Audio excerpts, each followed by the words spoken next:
Okay, this is question 2F, excellence question. It's a very difficult question because it's very difficult to know how to proceed and what they're asking you to do. So one of the things that I, again, encourage you to do is to draw a picture of the situation.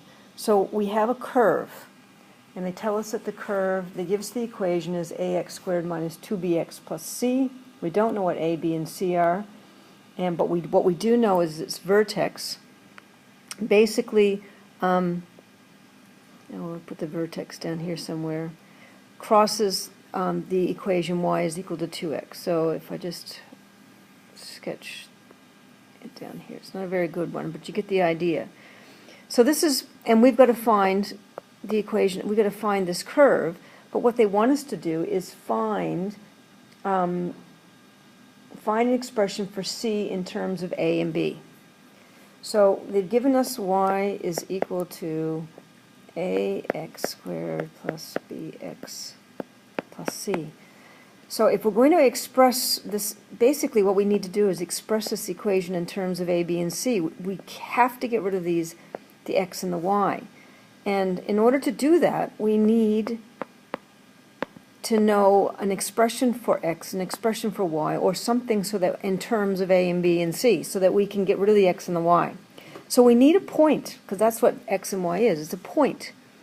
Now if we take a look, this obviously is the significant point here, the vertex that crosses the y is equal to 2x. So we have to work from that premise that, you know, we know what this equation is, this straight line, but we don't know what the curve is. So how are we going to find that vertex? And how are we going to find that point? Because if we can do that, and if we can find an x value, we're sort of getting in the ballpark of being able to have a point that we can use and stick into this. And so we have to use the hint that they gave us, which is that the vertex is halfway between these 2 points. And then we got to go find some expressions for those 2 points, those x-intercepts. Roots. Now, we don't have any values to use because we have no idea what this curve is, but what we do know is that we have a, and we have b, and we have c, so we can use a quadratic equation to come up with an expression for some things. And one of the things is that we can come up with an expression for these 2 points, and then we know that halfway between them is here.